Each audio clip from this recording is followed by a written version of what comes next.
안녕하세요. 류바이블의 류경 목사입니다. 이번 시간에는 지난 시간에 이어서 사사기와 룻기를 살펴보겠습니다. 여호수아에 이어서 말이죠. 사사기와 룻기는 따로 장제목을 외우지 않습니다. 사사기는 여러 사사들이 등장하기 때문이고요. 또 룻기도 룻의 등장으로 주로 이제 에피소드, 이야기, 스토리들로 진행이 되기 때문에 따로 장제목으로 그림으로 외우지는 않습니다. 그래서 오늘은 사사기와 룻기의 주제와 의미만을 살펴보면서 여호수아에서 어떻게 사사기와 룻기를 거쳐 왕들의 이야기, 사무엘서와 열왕기서로 넘어가는지를 살펴보도록 하겠습니다. 여러분들 모세를 이은 지도자 여호수아의 인도로 이제 우선 어디를 이 동쪽을 점령하게 되었죠. 그리고 이제 그 서쪽으로 이쪽으로 요단강을 넘어오면서 여리고성, 아이성을 함락을 시작으로 중부와 그리고 남부, 자 그리고 북부를 정복하면서 이제 분배하고 정착하게 됩니다. 이스라엘은 이제 가나안을 점령하고 지파별로 땅을 분배하게 되죠. 이제는 하나님의 나라, 백성, 제사장 나라가 되어서 하나님의 나라의 말씀을 따라, 하나님의 말씀을 따라 하나님의 그 다스림을 받으며 평안을 누리게 되었습니다. 자, 그런데 여러분, 사사기 1장 27절 36절 말씀을 보면 아직 쫓아내지 못한 가나안 족속들이 있었다. 그 가나안 사람들이 있었다라는 말씀이 나옵니다. 뭐 싸우다 못 쫓아내기도 했고, 시간이 지나면서 이제는 그들과 함께하는 것이 좋은 곳도 있고 해서 쫓아내지 못하게 된 거죠. 문제는 이스라엘이 이러한 주변국들의 영향을 받으면서 가나안의 쾌락과 유혹을 이기지 못하고 하나님을 겸하여 우상을 섬기게 되는 일이 벌어지게 됩니다. 우상숭배라는 게 뭐 딱 그 우상숭배하는 거, 많은 우상을 숭배하는 것만 얘기하는 게 아니고요. 겸하여 섬기는 게 우상숭배예요. 그래서 여호수아는 뭐라고 유언을 했습니까? 하나님만 섬기겠다라고 유언을 하잖아요. 믿음은 이렇게도 되고 저렇게도 되는 것이 아니라 하나님을 주인으로 왕위로 섬긴 겁니다. 그래서 하나님의 나라라고 했을 때 다른 나라와 다른 것은 이스라엘의 왕은 하나님이 되시는 것이고 그 하나님의 말씀을 따라 사는 이들이 백성이 되는 것이고 그것이 하나님과 하나님 백성 간의 언약으로 진행이 되는 것이죠. 결국 여호수아가 마지막 유언으로 남기면서 강조했던 하나님 사랑은 후손에게 연결되지 않았습니다. 정확히 말하면 하나님만 섬기는 신앙으로 전해지지 못하고 다른 이방 나라들의 문화와 우상 숭배들이 함께 들어오게 된 것입니다. 이처럼 우상을 숭배하고 타락하게 된 것은 지금 나의 만족을 위해서 이렇게 해도 되겠지 하면서 소홀하게 생각했던 것들, 오늘 하루는 괜찮겠지, 이번 한 번만 괜찮겠지 그러면서 허락했던 부분들이 생겨났기 때문입니다. 신앙이란 대단한 일을 이루거나 어떤 극적인 어떤 그 이야기가 나타나는 것이 아닙니다. 하루하루를 하나님과 동행하며 하나님의 말씀을 따라 사는 것이죠. 하루하루를 하나님 앞에서 살아가는 것입니다. 그렇게 하루하루 하나님을 향한 마음을 믿음으로 드리는 것이죠. 오늘 하루를 바로 지금을 드리지 못하고 사단의 유혹을 용납하게 되면 타락으로 향하게 되는 것입니다. 그래서 믿음은 오늘의 싸움을 싸우게 합니다. 믿음의 싸움을 싸운다는 것이죠. 지역마다 남은 가나안 족속들이 있다고 말씀드렸는데요. 그들의 유혹을 이기지 못한 이스라엘이 이제 악에 빠지게 되면서 남겨진 주변인들의 족속의 침략과 약탈이 이어지게 됩니다. 그러면서 고통을 받게 되는데요. 우리가 하나님의 말씀을 따라 죄 지으며 말씀을 떠나 죄를 지으며 살아갈 때 성경은 심은 대로 거두는 하나님의 질서가 작용해서 땅은 우리에게 엉겅퀴를 낸다고 말씀하고 있습니다. 죄의 결과죠. 더 허무한 건 사는 것 자체가 이제 의미가 없어져요. 고통이 되는 거죠. 이때 우리의 삶이 우리의 고통으로부터 회복되고 삶의 의미를 찾을 수 있는 비결이 있습니다. 그런 하나님의 그 진노하신 가운데 우리가 회복될 수 있는 비결이 있습니다. 그것은 바로 회개이죠. 고통을 당하게 되었을 때 이스라엘 백성은 하나님께 회개하고 부르짖고 돌아옵니다. 내 삶에 하나님이 다시 오시면 회복이 이루어지고 삶의 의미가 부여됩니다. 하나님께서 나를 만드시고 세상을 다스리시기 때문입니다. 그 하나님이 우리의 삶의 진정한 의미가 되시고 복의 근원이 되십니다. 그러면 하나님은 구원자로 사사를 보내셔서 이스라엘 백성들을 구원하셨습니다. 회개하는 이스라엘을, 겸손해진 이스라엘을 은혜를 베푸셔서 구원하셨다는 것이죠. 그러면 그렇게 되면 비로소 안식을 얻게 되는데요. 사사는 바로 그렇게 안식을 준 사사는 바로 예수님을 상징합니다.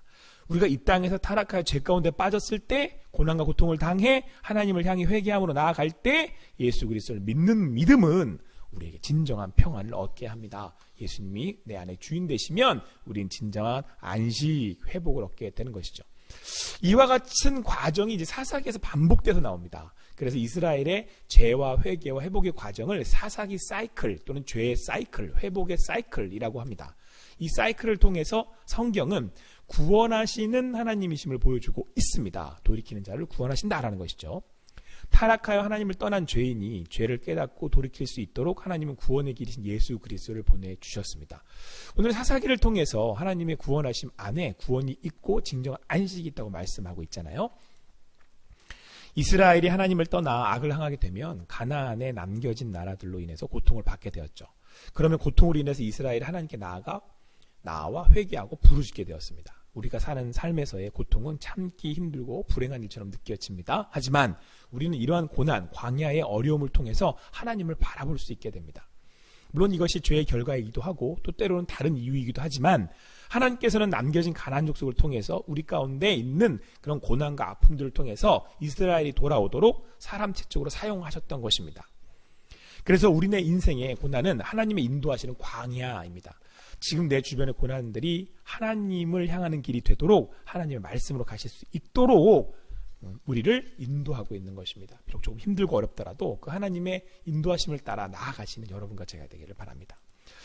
하나님이 보시는 사사들 중에 5번째 등장하는 기드온이라는 사사가 있습니다.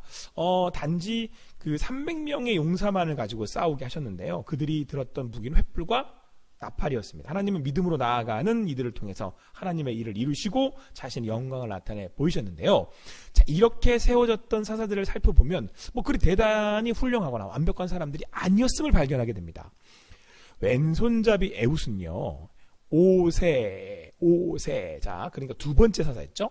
에웃은 비주류의 사람을 의미하고요. 기드온은 숨어서 포도주 틀에 밀을 타작했던 평범한 사람이었고, 싸움을 잘했던 입다는 태어난 신분으로 인해서 생긴 자격지심으로 자신의 욕심으로 기도했다가 결국 딸을 번제로 바치게 되는 그런 잘못을 저지르게 되고요. 사사들의 이러한 부족함들을 볼 때 하나님은 그들을 통해서 이스라엘을 구원해내심으로 우리에게 이것을 보여주고 계십니다. 성경은 사사들을 통해서 구원의 능력은 수많은 병력과 무게에서 나오는 거 아니다. 하나님의 나라와 구원받은 백성들을 이루시며 보호하시며 다스리시는 분은 하나님이시고 하나님이 능력이시며 그분이 말씀으로 우리를 인도해 가신다라는 것을 보여주고 있습니다. 그래서 여러분, 구원은 하나님으로부터 옵니다. 하나님이 진정 우리의 능력이십니다. 우리의 사랑이십니다. 라고 고백하는 자리가 예배의 자리잖아요. 오늘도 그 예배의 자리에서 능력 되시는 하나님을 바라보고 다시 일어서시고 다시 나아가실 수 있는 여러분과 제가 되기를 바라요. 우리의 능력은 하나님 여호와의 이름에 있습니다. 여러 사사들 중에 여러분 가장 유명한 사사는 다면 삼손일 텐데요. 그는 구별된 나실인이었죠. 하나님의 놀라운 능력을 받았습니다. 나귀턱 뼈로 블레셋 군대와 싸워서 1000명을 쳐 죽였어요. 우는 사자 입을 찢어 죽이는 그런 놀라운 괴력의 소유자였습니다. 하지만 그도 약점이 있었는데요. 블레셋 여인 드릴라에게 마음을 빼앗겨 힘의 통로에 머리카락을 잘리고 눈이 뽑혀나가고 맷돌을 돌려야 했습니다. 그렇게 블레셋들 앞에서 제주를 넘어야 했죠. 하지만 하나님은 마지막 삼손의 회개를 들으시고 그를 회복시켜 주셨습니다. 기둥을 넘어뜨려 마지막으로 자신이 살아서 죽인 이보다 많은 블레셋들을 죽이고 사사로서 장엄한 재앙을 맞이하게 됩니다. 사사기는요, 대표되는 이 삼손을 통해서 우리에게도 말씀하고 있어요. 돌이키는 자, 하나님께로 나아오는 자에게는 하나님의 구원의 길이 열려진다.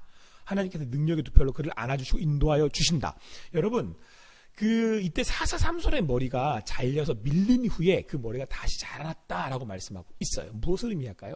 하나님은 삼손이 회개할 것을 믿으셨습니다. 보다 정확히 말하면 그가 돌아올 것을 기다리고 계셨던 것이죠.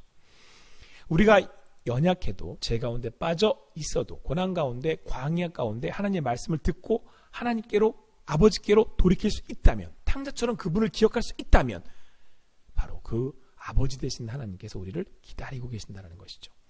사사기가 사이클을 그리는 이유가 여기에 있습니다. 제가 그래서 이렇게 의미를 부여해 봤는데요. 돌아와라, 너를 회복시키겠다. 바로 그 기다리시는 것이 뭐라고요? 십자가, 예수 그리스도의 사랑입니다.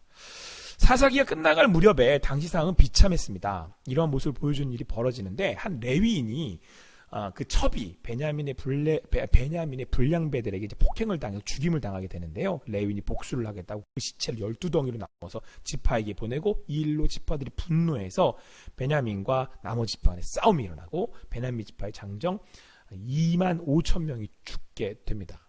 이렇듯 레위인의 사례를 들어서 당시 하나님을 떠난 이스라엘의 환경, 영적인 상태를 보여주고 있습니다. 신앙의 타락은 결국 우리 각자의 삶을 피폐하게 만들 뿐만 아니라 서서히 하나님 나라 백성으로서 정체성을 잃어버리고 스스로 자멸하는 모습을 보여주고 있습니다. 우리가 하나님을 향해 나아가야 하는 이유가 이것이죠. 야곱처럼 하나님 붙들고 씨름을 해야 되는 것이 이것이죠. 오늘도 주님 그분을 붙들고 씨름하는 여러분들가 제가 되기를 바라요. 저에게 능력 없어요. 우린 연약해요. 넘어집니다. 그러나 어떻게 해요? 넘어져도 주님 앞에서. 이스라엘은 하나님의 구원이 절실하게 필요한 상황이 놓이게 되었습니다. 그리고 이러한 이스라엘의 모습은 하나님 없이 살아가는 인간의 그 최후의 모습을 담고 있죠. 지금 인생들의 가장 필요한 것은 하나님의 구원이다 라고 말씀하고 있습니다. 사사기의 마지막 모습을 통해서 말이죠. 사사기에서 그러한 분위기와 상태를 보여주면서 룻기로 이어지는데요. 룻기는 이러한 사사기의 사사시대에 암울한 상황 가운데 벌어진 한 가족의 이야기입니다. 이스라엘의 흉년이 들어 나오미의 온 가족이 모압 땅으로 이주하게 되지만 두 아들과 남편 모두가 죽게 됩니다. 너무 슬픈 일이죠. 그리고 나오미와 며느리 룻만이 고향으로 돌아오는데 이때 따라온 며느리 룻이 이방 여인이었음에도 하나님을 믿는 믿음으로 어머니를 모시고 효성을 다해 어머니를 모시고 살아갑니다. 룻은 어머니를 돌보기 위해서 보아스의 밭에 떨어진 이삭을 주워 사는데요. 보아스는 룻을 불쌍히 여기서 도와줍니다. 결국 나오미의 조언에 순종한 룻은 당시 유대 사회의 계대 결혼으로 기업물을 짜러 보아스가 지명되어 이제 결혼을 하게 됩니다. 자, 그렇다면 이런 한 가족의 이야기가, 이런 또 좀 슬픈 가족의 이야기가, 감동적인 가족의 이야기가 이제 사사기에 이어서 나오는 이야기가 무엇이겠습니까? 그 의도를 룻기 마지막 족보를 보면 알 수 있습니다. 룻기의 마지막 부분에 보아스의 족보가 이렇게 나옵니다. 그래서 여러분 살몬, 라합, 그리고 이제 보아스가 아들이고요. 이렇게 나오미, 시어머니죠, 룻의. 이렇게 원래 말론이랑 룻이랑 결혼했다가 둘이 죽잖아요. 그래서 룻이 어머니를 모시고 이제 온 건데, 자, 그때 보아스와 룻이 계대 결혼을 하게 되는데, 룻기의 마지막 부분에 보아스의 족보가 이렇게 나와요. 살몬은 보아스를 낳고, 보아스는 오벳을 낳고, 오벳은 이새를 낳고, 이새는 다윗을 낳고, 다윗은 마태복음에 이 족보를 넘겨받아서 다윗의 대로부터 예수 그리스도가 태어나게 된다라는 것이죠. 성경은 앞서 사사들을 통해서 메시아를 열망하게 하시면서 오실 메시아는 죄인이 아니시기에 우리와 같지 않으시고 이어지는 룻기의 족보를 통해서 능력의 왕으로 오신다라는 말씀을 하고 있는 거예요. 이것이 바로 예수 그리스도시라는 것을 보여주는 거죠. 구원의 복음을 듣고 하나님께로 나올 수 있도록 길이 되시는 예수 그리스도를, 우리에게 왕이신 그리스도를, 사사기에 의해 진정한 우리의 구원자 되시는 예수 그리스도를 준비하고 계신 겁니다. 의미가 있는 것은 여러분, 여기 나오는 이 라합 기억하세요? 라합. 이 라합이요, 여리고성이 함락될 때 그 두 정탐꾼을 숨겨줬던 그 라합입니다. 이방인 여자, 그리고 이방인 여자 룻. 하나님께서는 우리를 구원하심으로 부르고 계신다는 생각이죠. 부르고 계신다는 말씀이죠.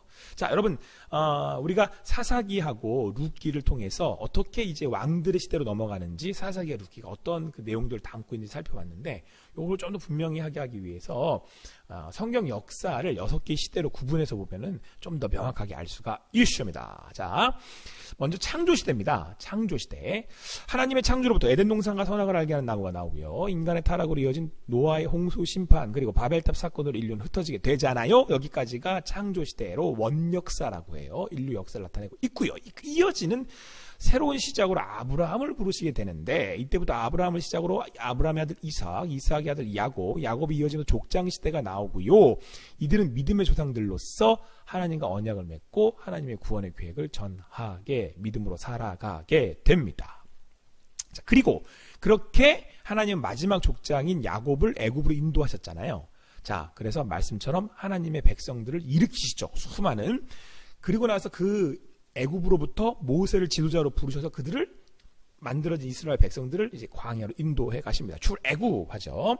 광야, 하나님의 산, 신의 산에서 이스라엘과 이제 언약을 맺게 되고요. 하나님은 이스라엘 인도하셔서 가나안으로 나갈 준비를 시켜 주셨습니다. 그리고 드디어 여호수아는 이스라엘 지도자가 되어서 어디로? 가나안으로 땅으로 들어가게 되죠. 가나안을 차지하게 되죠. 그래서 출애굽기를 시작으로 레위기, 민수기, 신명기, 여호수아까지의 시대를 광야 시대 또는 모세 시대라고 부릅니다. 여호수아까지. 그리고 난 다음에 그렇게 여호수아와 가나안을 차지하고 난 다음에 사사 시대로 넘어가죠. 우리가 함께 나누었던 이스라엘이 차지한 가나안 땅에서 이스라엘 모습이 이제 그려지는 시대가 바로 사사시대. 하지만 하나님을 떠나 불순종하게 되면서 주변에 남겨진 족속들로 인해서 어려움을 당하게 되는데 하나님은 사사들을 보내서 구원하시게 됩니다. 오늘 함께한 루키가 사사시대에 이어서 나오는 여기 뒤에 루키가 붙죠.